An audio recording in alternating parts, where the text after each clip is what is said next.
तो हेलो बच्चों, कैसे हैं आप लोग। आज हम पढ़ रहे हैं मैट्रिसेस का बहुत ही इंपॉर्टेंट टॉपिक इनवर्सेबल मैट्रिक्स और इनवर्स ऑफ द मैट्रिक्स।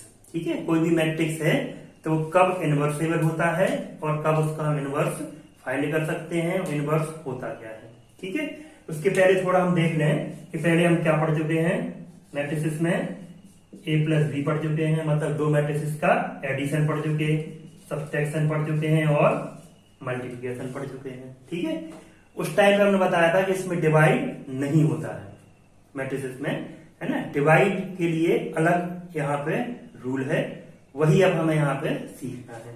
ठीक है, जैसे कोई नंबर ले लें हम, जैसे इसमें हम 1/3 का मल्टीप्लाई करें। ठीक है, या हम सिंपल ये सोचें कि 3 में किसका मल्टीप्लाई करें कि 1 आ जाए। ठीक है, तो पता है कि हम 3 में किसका मल्टीप्लाई करें, 1/3 का मल्टीप्लाई करें तो 1 आ जाएगा। ठीक है, इसको क्या लिख सकते हैं हम, 3 इंटू ऐसा भी लिख देते हैं इसको, 3 की पावर -1 इक्वल टू 1। ठीक है, यानी 3 में 3 की पावर -1 का मल्टीप्लाई करने पे 1 आ रहा है, मतलब ये 3 की पावर -1 है, इसको हम क्या बोलते हैं, 3 का रेसिप्रोकल। ठीक है, 1/3 को क्या बोलते हैं, रेसिप्रोकल ऑफ 3, इसी को ऐसा लिख सकते हैं हम। ठीक है, और दूसरी लैंग्वेज में इसी को क्या बोलते हैं हम, inverse, inverse of 3, multiplicative inverse, है ना, ऑफ 3।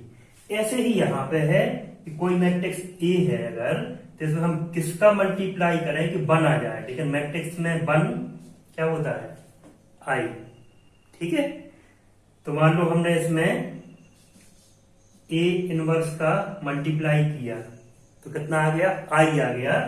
तो मैट्रिक्स की दुनिया में इसको क्या बोला जाता है, ए इनवर्स, मतलब inverse of the matrix A. ठीक है, ए में किसी मैट्रिक्स का मल्टीप्लाई करने पे अगर आई आता है तो इस मैट्रिक्स को हम क्या बोलते हैं, इनवर्स ऑफ ए। ठीक है, यही हमें पढ़ना है कि किसी मैट्रिक्स का इनवर्स क्या होता है और इनवर्सेबल कब होता है। कि कोई भी मैट्रिक्स है ना, तो जरूरी नहीं है कि वो इनवर्सेबल हो, मतलब सभी मैट्रिसेस इनवर्सेबल नहीं होते हैं। ठीक है, पहली कंडीशन जो इंपॉर्टेंट है इसके लिए वो है कि मैट्रिक्स को स्क्वायर मैट्रिक्स होना चाहिए। अगर वो मैट्रिक्स स्क्वायर मैट्रिक्स है तभी इनवर्सेबल होगा, नहीं तो इनवर्सेबल नहीं होगा। ठीक है, मतलब अगर स्क्वायर नहीं है, कैसा है, नॉट स्क्वायर, जैसे हमने लिख दिया 1 2 3 4 5 6 लिख दिया एक मैट्रिक्स ये। ठीक है, तो हमें आंख बंद करके बोल देना है कि इनवर्सेबल नहीं है क्योंकि स्क्वायर मैट्रिक्स ये नहीं है। ठीक है, अगर स्क्वायर मैट्रिक्स है, मतलब ऐसा कुछ है 1 2 3 7 8 1 2 1 5, ये क्या कहलाता है, स्क्वायर मैट्रिक्स कहलाता है। अगर ऐसा है तब ये इनवर्सेबल हो भी सकता है और नहीं भी हो सकता है। ठीक है, वो सब चीजें हम बाद में देखेंगे। अभी ये ध्यान रखना है कि इनवर्स के लिए स्क्वायर मैट्रिक्स होना जरूरी है। ठीक है, अब हम देखते हैं डेफिनेशन इसकी। तो इसकी डेफिनेशन क्या है कि ए क्या है, कोई स्क्वायर मैट्रिक्स अगर, पहली condition, A is the square matrix of M order, then there exist another square matrix of same order B such that, ठीक है, ऐसा एडजस्ट करें कि a into B equal to B into A equal to कितना हो जाए, आ जाए।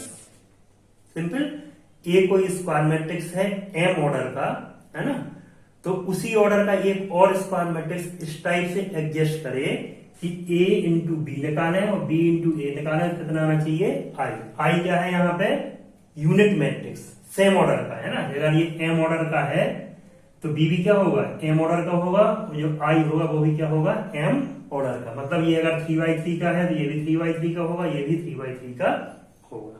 ठीक है, तो इस कंडीशन में हम बी को क्या बोलते हैं, इनवर्स ऑफ ए, यानी ए इनवर्स इक्वल टू क्या हो जाएगा, यहाँ पे बी हो जाएगा, ये कहलाता है इनवर्स ऑफ ए।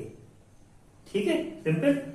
अब देखो एक एग्जाम्पल देख रहे हम, जैसे हमने एक मैट्रिक्स ले लिया a इक्वल टू 2 1 3 2 और b इक्वल टू ले लिया हमने 2 -1 -3 और 2, ये दो मैट्रिसेस हैं। ठीक है, अब हम a इंटू बी निकाल के देखें, 2 1 3 2 एंड 2 -1 -3 2, मल्टीप्लाई कर दें इनका, कितना आ जाएगा ये 4 माइनस 3 माइनस 6 प्लस 6 2 माइनस 2 और माइनस 3 प्लस 4 कितना हो रहा है ये 1001। ठीक है, यानी कितना आ गया ये आई आ गया। इसी टाइप से हम b इंटू ए निकाल के देखना आएगा ये, तो ये भी क्या हो गया आई, यानी a into B equal to B into A equal to कितना आ गया आई आ गया। ठीक है, मतलब b is the inverse of a, यहां पे क्या बोलेंगे हम b is the inverse of a। ठीक है, या फिर a is the inverse of b। हाँ, ये भी ध्यान रखना है इसमें कि अगर a का इनवर्स b है तो b का इनवर्स क्या होगा a होगा। ठीक है, ये हमें ध्यान रखना है। ठीक है, बस तो अगर a इनवर्स हमने फाइंड कर दिया किसी मैट्रिक्स का तो ये इसका इनवर्स कहलाएगा, और हम a को क्या बोलेंगे इन्वर्टेबल मैट्रिक्स, यानी ऐसा मैट्रिक्स जिनका इनवर्स निकाल सकते हैं हम। ठीक है, निकालने का मेथड अलग होता है, इनवर्स कैसे निकालना है वो अभी हम आगे सीखेंगे। ठीक है, अब इसकी देखते हैं कुछ हम प्रॉपर्टीज। चलिए अब देखते हैं इसकी बहुत ही important property, uniqueness of inverse. ठीक है, यूनिकनेस ऑफ इनवर्स का मतलब है कि अगर कोई मैट्रिक्स है और उसका इनवर्स एग्जिस्ट करता है अगर, तो वो जो इनवर्स निकलेगा वो यूनिक निकलेगा, एक ही निकलेगा। ठीक है, किसी भी मेथड से निकालें हम इनवर्स एक ही निकलेगा। सिंपल नंबर से भी हमें पता है, जैसे हमने एग्जाम्पल दिया था अभी कि 3 में किसका मल्टीप्लाई करें कि 1 आए, तो हमें पता है किसका मल्टीप्लाई करना पड़ेगा 1/3 का। ठीक है, और 1/3 के अलावा ऐसा कोई नंबर नहीं है जिसका हम 3 में मल्टीप्लाई करें तो 1 आ जाए, मतलब 3 का जो रेसिप्रोकल है या इनवर्स है वो क्या होगा यूनिक होगा, है ना। ऐसे ही किसमें होता है मैट्रिक्स में होता है, ये कोई मैट्रिक्स है अगर और वो इनवर्सेबल है तो उसका जो इनवर्स आएगा वो कैसा होगा यूनिक, एक ही आएगा। ठीक है, इसको प्रूफ कर लेते हैं, कभी कभी प्रूफ करने को भी आ जाता है। ठीक है, तो इसमें हम क्या करेंगे पहले तो let a equal to a i j। ठीक है, हमने ले लिया ये square matrix of order m। ठीक है, m ऑर्डर का ये स्क्वायर मैट्रिक्स है। ठीक है, और इसको हम क्या करेंगे कंट्राडिक्शन मेथड से प्रूफ करेंगे, मतलब कि हमें प्रूफ करना है कि इसका एक ही इनवर्स हो सकता है। ठीक है, तो हम यहाँ पे 2 इनवर्स लेके चलेंगे और बाद में दिखा देंगे कि दोनों कैसे हैं इक्वल हैं। ठीक है, तो हम ले लेंगे let b and c are 2 inverse of a। ये दो क्या है a के इनवर्स है। ठीक है, तो अगर b a का इनवर्स है तो क्या होगा a into B equal to B into A equal to I, inverse की डेफिनेशन से। ठीक है, इसको नंबर दे रहे हैं हम 1। इसी टाइप से c a का इनवर्स है तो क्या होगा a into C equal to C into A equal to I, इसको नंबर क्या दे रहे हैं हम 2 दे रहे हैं। ठीक है, दोनों में हमने मैट्रिक्स की इनवर्स की डेफिनेशन लगा दी। अब हमें प्रूफ करना है कि b और c क्या है इक्वल है, एक ही है ना। तो इसके लिए देखो क्या करना है हमें कि हम लेके चले b। ठीक है, और इसको क्या लिखते हैं हम b इंटू आई लिख सकते हैं। हमें पता है कि i का किसी भी मैट्रिक्स से मल्टीप्लाई करो तो कितना आता है वही मैट्रिक्स आ जाता है। ठीक है, अब देखो इसमें b i की जगह पे ये वैल्यू रखते हैं हम। ठीक है, बहुत सिंपल है, देखते हैं ना, देखो है ना। तो इसकी जगह पे कुछ भी रख दो सी ए या ए सी, तो हमने चलो ए सी रख दिया। ठीक है, इक्वल टू, अब हमें मैट्रिसेस में पता है कि मल्टीप्लिकेशन का एसोसिएटिव ला एप्लीकेबल है ना। तो इसको हम क्या लिख सकते हैं बी ए इंटू सी। ठीक है, अब b इंटू ए कितना है i। ठीक है, इसको लिख दिया हमने i इंटू सी। ठीक है, और i इंटू सी क्या होता है c। ठीक है, तो हमने क्या दिखा दिया कि b इक्वल टू सी। मतलब 2 इनवर्स लेके चले थे हम, लेकिन दोनों कैसे आ गए, इक्वल आ गए। मतलब किसी भी मैट्रिक्स का इनवर्स अगर एग्जिस्ट करता है तो वो कैसा होगा, यूनिक होगा। ठीक है, इंपॉर्टेंट थ्योरम है, इसको प्रूफ कर लेना, ये 2 या 4 नंबर में आ सकती है। क्लियर। इसके बाद हम देखते हैं इसकी नेक्स्ट प्रॉपर्टी। चलिए अब हम देखते हैं इसकी बहुत ही इंपॉर्टेंट प्रॉपर्टी कि अगर ए और B are invertible matrix of same order. A और बी कैसे हैं, दोनों इनवर्सेबल हैं और दोनों के ऑर्डर भी क्या है, सेम ऑर्डर के हैं। ठीक है, मतलब एक अगर 3x3 का है तो दूसरा भी क्या है, 3x3 का है। ठीक है, तो a इंटू बी का इनवर्स क्या होता है, b inverse into A inverse. ठीक है, कन्वर्सली लिखना शुरू कर देते हैं बोल्ड की तरफ से कि a इंटू बी का इनवर्स है तो क्या हो जाएगा, b inverse into A inverse. b inverse पहले आएगा, a इनवर्स बाद में आएगा। ठीक है, ये प्रूफ भी इंपॉर्टेंट है और ये भी एग्जाम में आ सकता है। ठीक है, तो इसके लिए देखो प्रूफ इसका क्या पता है कि अगर कोई मैट्रिक्स है ना, हमने क्या ले लिया यहाँ पे a इंटू बी, एक नया मैट्रिक्स आएगा है ना, और a इंटू बी इनवर्स। ठीक है, ये क्या होगा, a इंटू बी का इनवर्स होगा, तो ये किसके इक्वल होगा, ये होगा I के इक्वल होगा। क्लियर है, a और b अगर स्क्वायर मैट्रिक्स है ना, तो a इंटू बी भी क्या होगा, एक स्क्वायर मैट्रिक्स होगा। ठीक है, तो उनका इनवर्स मान लिया हमने, क्या है, a इंटू बी का इनवर्स है, दोनों का मल्टीप्लाई करेंगे तो कितना आएगा, I इनवर्स की डेफिनेशन।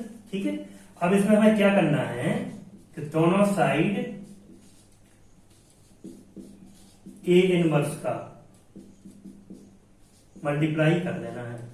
ठीक है, और इसको क्या बोलेंगे हम, pre multiply by A inverse. ठीक है, क्योंकि दोनों कर सकते हैं, इधर भी कर सकते हैं और इधर कर सकते हैं, क्योंकि इसमें a इंटू बी और b इंटू ए दोनों अलग अलग होते हैं, है ना। तो हमने क्या कर दिया, प्री मल्टीप्लाई, आगे तरफ दोनों में a इनवर्स का मल्टीप्लाई कर दिया। ठीक है, अब इसको हम क्या लिख सकते हैं, देखो a inverse into A B और A B inverse equal to A inverse into I. ठीक है, हमें पता है ये क्या होता है, ए इनवर्स होता है। ठीक है, आई की किसी मल्टीप्लाई करो कोई फर्क नहीं पड़ता है। ठीक है, ये हमने एसोसिएटिव का लगा दिया। ठीक है, अब देखो ए इनवर्स इंटू ए कितना होता है, आई। ठीक है, ये क्या है, बी और A B inverse equal to A inverse. ठीक है, अब आई इंटू बी क्या होता है, बी।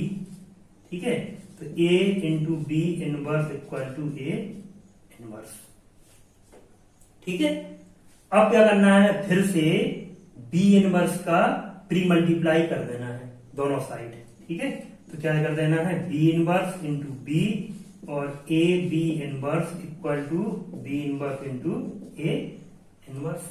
ठीक है, अब b इनवर्स का कर दिया, तो फिर से ये b इनवर्स इंटू बी कितना हो जाएगा, I। ठीक है, तो यहाँ ये ध्यान रखना कि ए और बी दोनों इनवर्सेबल हैं। ठीक है, और ये बी इनवर्स क्या है, बी का इनवर्स, तो B inverse into B equal to I. ठीक है, तो ये हो जाएगा A into B inverse equal to B inverse into A inverse. I में किसी भी मैट्रिक्स का मल्टीप्लाई करो कोई फर्क नहीं पड़ता है, तो A into B inverse equal to B inverse into A inverse. ठीक है, ये हमने प्रूफ कर दिया। ए इंटू बी का इनवर्स क्या होता है, B inverse into A inverse. ठीक है, बहुत इंपॉर्टेंट रिजल्ट है कंपटीशन पॉइंट ऑफ व्यू से, अभी 12th में ये आ भी सकता है प्रूफ के लिए। और इसमें और जनरलाइज करके देख लेना कि ए इंटू बी इंटू सी का इनवर्स है, तो ये सी इनवर्स, बी इनवर्स और ए इनवर्स, है ना, ऐसे भी हो जाते हैं। क्लियर। तो ठीक है बच्चों, आज हमने पढ़ लिया कि इनवर्सेबल मैट्रिक्स क्या होता है। अब नेक्स्ट वीडियो में हम पढ़ेंगे कि किसी भी मैट्रिक्स का इनवर्स कैसे निकालते हैं। ठीक है, अभी जो हमें पढ़ना है मेथड, वो क्या पढ़ना है, एलिमेंट्री ऑपरेशन।